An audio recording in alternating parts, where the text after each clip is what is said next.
ఇర్మియా 25, 26 అధ్యాయాలు. మొదటిగా 25వ అధ్యాయము.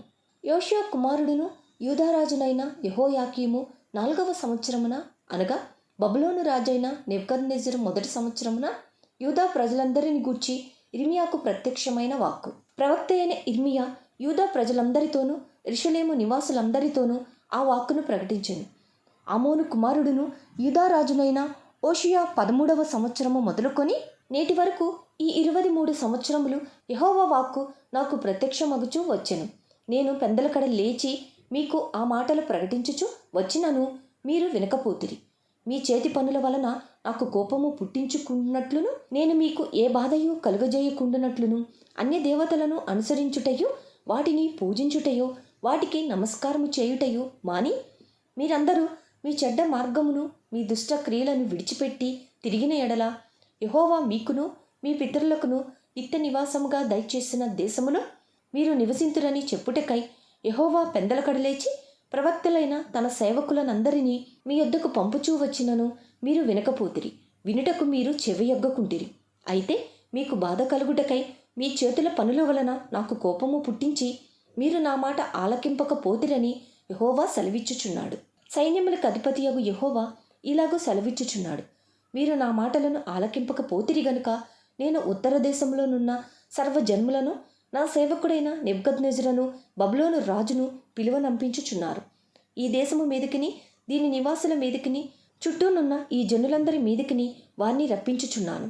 ఈ జనులను శాపగ్రస్తులుగాను, విస్మయాస్పదముగాను, అపహాస్యాస్పదముగాను, ఎప్పటికిని పాడుగాను ఉండజేసేదను. సంతోషనాదమును, ఉల్లాస శబ్దమును, పెండ్లి కుమారుని స్వరమును, పెండ్లి కుమార్తె స్వరమును, తిరుగటి రాళ్ల ధ్వనిని, దీపకాంతిని వారిలో ఉండకుండా చేసేదను. ఈ దేశమంతయు పాడుగాను నిర్జనముగాను ఉండును. ఈ జనులు 70 సంవత్సరములు బబులోను రాజునకు దాసులుగా ఉందురు. యెహోవా వాక్కు ఇదే. 70 సంవత్సరములు గడిచిన తరువాత వారి దోషములను బట్టి నేను బబులోను రాజును, ఆ జనులను కల్దీయుల దేశమును శిక్షింతును. ఆ దేశము ఎప్పుడు పాడుగా నుండినట్లు నియమింతును. నేను ఆ దేశమును గూర్చి సెలవిచ్చిన మాటలన్నీయు ఇర్మియా ఈ జనములన్నిటిని గూర్చి ప్రకటింపగా, ఈ గ్రంథంలో వ్రాయబడినదంతయు ఆ దేశము మీదికి రప్పించెదను. ఏలయనగా నేను వారి క్రియలను బట్టియో, వారి చేతి కార్యములను బట్టియో వారికి ప్రతీకారం చేయునట్లు అనేక జనములను, మహారాజులను వారి చేత సేవ చేయించుకొందురు. ఇశ్రాయేలు దేవుడైన యెహోవా నాకిలాగూ సెలవిచ్చుచున్నాడు. నీవు ఈ క్రోధపు మధ్య పాత్రను నా చేతిలో నుండి తీసుకొని నేను నిన్ను పంపుచున్న జనములన్నిటికీ దాన్ని త్రాగింపుము. వారు దాన్ని త్రాగి సొక్కి సోలుచు నేను వారి మీదికి పంపుచున్న ఖడ్గమును బట్టి వెర్రివాణ్ణగుదురు. అంతటా యెహోవా చేతిలో నుండి నేను ఆ పాత్రను తీసుకొని యెహోవా నన్ను పంపిన జనములన్నిటికీ దాన్ని త్రాగించి తిని, నేటి వలనే పాడుగాను నిర్జనముగాను అపహాస్యాస్పదముగాను శాపాస్పదముగాను చేయుటకు యెరూషలేమునకును యూదా పట్టణములకును దాని మహారాజులకును దాని అధిపతులకును త్రాగించి తిని, మరియు ఐగుప్తు రాజైన ఫరోయును అతని దాసులను అతని ప్రధానులను అతని జనులందరూ సమస్తమైన మిశ్రిత జనులను, ఊజు దేశపు రాజులందరూ, ఫిలిస్తీయుల దేశపు రాజులందరూ, అష్కెలోనును, గాజయును, ఎక్రోనును, అష్డోదు శేషపు వారును, ఎదోమీయులను, మోయాబీయులను, అమ్మోనీయులను, తూరు రాజులందరూ, సీదోను రాజులందరూ, సముద్రమునకు ఆవలి ద్వీపపు రాజులను, దదానీయులను, తేమానీయులను, బూజీయులను, గడ్డపు ప్రక్కలను కత్తిరించుకొని వారందరూ, అరబీ దేశపు రాజులందరూ, అరణ్యములో నివసించు మిశ్రిత జనముల రాజులందరూ, జిమ్రీ రాజులందరూ, ఏలాము రాజులందరూ, బాదీల రాజులందరూ, సమీపమున ఉన్నవారేమి దూరమున ఉన్నవారేమి, ఉత్తర దేశముల రాజులందరూ, భూమి మీదనున్న రాజ్యములన్నీయు దానిలోనిది త్రాగుదురు. శేషకు రాజు వారి తరువాత త్రాగును. నీవు వారితో ఇలాగూ చెప్పుము. ఇశ్రాయేలు దేవుడును సైన్యములకు అధిపతియునైన యెహోవా ఇలాగూ సెలవిచ్చుచున్నాడు. నేను మీ మీదికి పంపబోవు యుద్ధము చేత త్రాగి మత్తిల్లి కక్కుకొనిన వారి వలనే ఉండి మీరు మరలా లేవకుండా పడుదురు. మేము త్రాగమని వారు నీ చేతిలో నుండి ఆ పాత్రను తీసుకొన నొల్లని ఎడల నీవు వారితో ఇట్లనము, మీరు అవశ్యముగా దాన్ని త్రాగవలెనని సైన్యములకు అధిపతియగు యెహోవా సెలవిచ్చుచున్నాడు. నా పేరు పెట్టబడిన పట్టణమునకు నేను కీడు చేయ మొదలుపెట్టగా మీకు శిక్ష లేకుండా పోవునా? మీరు శిక్షింపబడకపోరు. భూలోక నివాసులందరి మీదికి నేను ఖడ్గమును రప్పించుచున్నాను. ఇదే సైన్యములకు అధిపతియగు యెహోవా వాక్కు. కావున నీవు ఈ మాటలన్నిటినీ వారికి ప్రకటించి ఇలాగూ చెప్పవలెను. ఉన్నత స్థలములో నుండి యెహోవా గర్జించుచున్నాడు.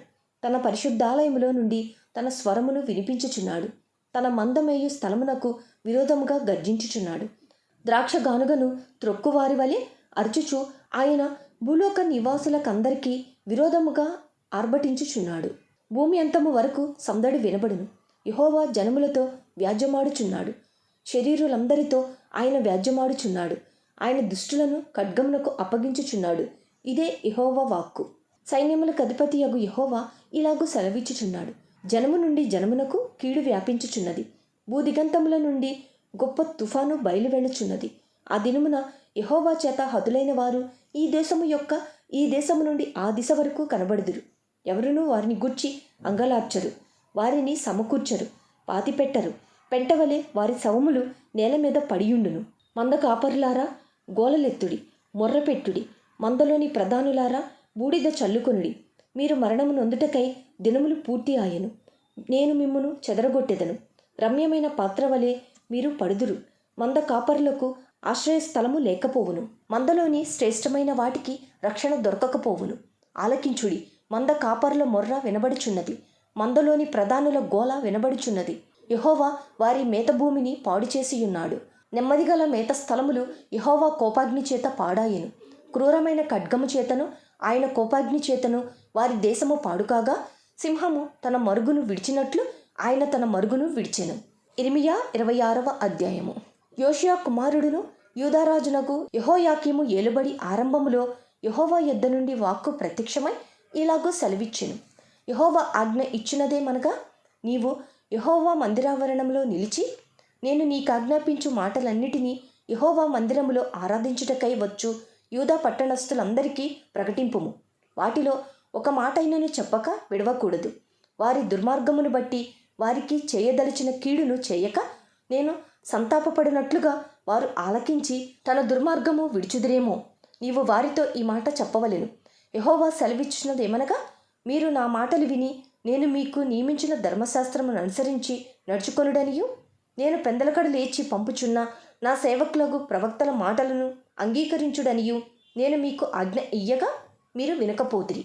మీరీలాగున చేసినందున నేను షిలోహునకు చేసినట్లు ఈ మందిరమునకును చేసెదను. ఈ పట్టణమును భూమి మీదనున్న సమస్త జనములకు శాపాస్పదముగా చేసెదను. ఇర్మియా ఈ మాటలను యెహోవా మందిరములో పలుకుచుండగా యాజకులను ప్రవక్తలను జనులందరూ వినిరి. జనులకందరికీ ప్రకటింపవలెనని యెహోవా ఇర్మియాకు ఆజ్ఞాపించిన మాటలన్నిటినీ అతడి పలికి చాలించిన తరువాత యాజకులను ప్రవక్తలను జనులందరూ అతని పట్టుకొని, నీవు మరణశిక్ష నొందక తప్పదు. యెహోవా నామమును బట్టి ఈ మందిరము షిలోహు వలె నగుననియు, ఈ పట్టణము నివాసి లేక పాడైపోవుననియు నీవేళ ప్రకటించుచున్నావు అనుచు ప్రజలందరూ యెహోవా మందిరములో ఇర్మియా యొద్దకు కూడివచ్చిరి. యూదా అధిపతులు ఆ సంగతులు విని రాజునగరులో నుండి యెహోవా మందిరమునకు వచ్చి యెహోవా మందిరపు క్రొత్త గవిని ద్వారమున కూర్చుండగా యాజకులను ప్రవక్తలను అధిపతులతోనూ సమస్త ప్రజలతోనూ ఇలాగనిరి, మీరు చెవులారా వినియున్న ప్రకారము ఈ మనుష్యుడు ఈ పట్టణమునకు విరోధముగా ప్రవచించుచున్నాడు గనుక ఇతడు మరణమునకు పాత్రుడు. అప్పుడు ఇర్మియా అధిపతులందరితోనూ జనులందరితోనూ ఈ మాట చెప్పెను. ఈ మందిరమునకు విరోధముగాను ఈ పట్టణమునకు విరోధముగాను మీరు వినిన మాటలన్నిటినీ ప్రకటించుటకు యెహోవాయే నన్ను పంపియున్నాడు. కాబట్టి యెహోవా మీకు చేసేదనని తాను చెప్పిన కీడును కూర్చి ఆయన సంతాపపడినట్లు మీరు మీ మార్గములను మీ క్రియలను చక్కపరుచుకొని మీ దేవుడైన యెహోవా మాట వినుడి. ఇదిగో నేను మీ వశములోనున్నాను. మీ దృష్టికి ఏది మంచిదో ఏది యుక్తమైనదో అదే నాకు చేయుడి. అయితే మీకు చెవులారా ఈ మాటలన్నిటినీ చెప్పుటకు నిజముగా యెహోవా మీ యొద్దకు నన్ను పంపియున్నాడు కనుక మీరు నన్ను చంపిన ఎడల మీరు మీ మీదికిని ఈ పట్టణము మీదికిని దాని నివాసుల మీదికిని నిరపరాధి రక్త దోషము తెప్పించుదురని నిస్సందేహముగా తెలుసుకొనుడి. కాగా అధిపతులను జనులందరూ యాజకులతోనూ ప్రవక్తలతోనూ ఇట్లనిరి, ఈ మనుష్యుడు మన దేవుడైన యెహోవా నామమును బట్టి మనకు ఈ సమాచారము ప్రకటించుచున్నాడు కనుక ఇతడు మరణమునకు పాత్రుడు కాడు. మరియు దేశమందలి పెద్దలలో కొందరు లేచి సమాజముగా కూడిన జనులతో ఈ మాటలు పలికిరి. యూదా రాజైన హిజ్కియా దినములలో మోరష్తీయుడైన మీకా ప్రవచించుచుండెను. అతడు యూదా జనులందరితో ఇట్లు ప్రకటించుచూ వచ్చెను, సైన్యములకు అధిపతియగు యెహోవా ఇలాగూ సెలవిచ్చుచున్నాడు, చేను దున్నబడినట్లు మిమ్మును బట్టి సియోను దున్నబడును, యెరూషలేము రాళ్ల కుప్పలగును, మందిరమున్న పర్వతము అరణ్యములోని ఉన్నత స్థలముల వలె అగును. అట్లు పలికినందున యూదా రాజైన హిజ్కియా అయినను యూదా జనులందరిలో మరి ఎవడైనను అతని చంపిరా, యెహోవా వారికి చేసిదనని తాను చెప్పిన కీడును చేయక సంతాపపడినట్లు రాజు యెహోవా యందు భయభక్తులు కలిగి యెహోవా దయను వేడుకొనెను గదా, మనము ఈ కార్యము చేసిన ఎడల మన మీదికే గొప్ప కీడు తెచ్చుకొందుము అని చెప్పిరి. మరియు కిర్యత్యారీము వాడైన షెమయా కుమారుడగు ఉరియాయను ఒకడు యెహోవా నామమును బట్టి ప్రవచించుచుండెను. అతడు ఇర్మియా చెప్పిన మాటల రీతిని ఈ పట్టణమునకు విరోధముగాను ఈ దేశమునకు విరోధముగాను ప్రవచించెను. రాజైన యెహోయాకీమును అతని శూరులందరూ ప్రధానులందరూ అతని మాటలు వినిన మీదట రాజు అతని చంపజూచుచుండగా ఊరియా దాన్ని తెలుసుకొని భయపడి పారిపోయి ఐగుప్తు చేరాను. అప్పుడు రాజైన యెహోయాకీము అక్బోరు కుమారుడగు ఎల్నాతానును అతనితో కొందరిని ఐగుప్తునకు పంపెను. వారు ఐగుప్తులో నుండి ఊరియాను తీసుకొని వచ్చి రాజైన యెహోయాకీమునొద్ద చేర్చగా ఇతడు ఖడ్గముతో అతని చంపి సామాన్య జనుల సమాధిలో అతని కళేబరమును వేయించెను. ఇలాగు జరగగా షాఫాను కుమారుడైన అహీకాము ఇర్మియాకు తోడయ్యున్నందున అతని చంపుటకు వారు జనుల చేతికి అతనిని అప్పగింపలేదు.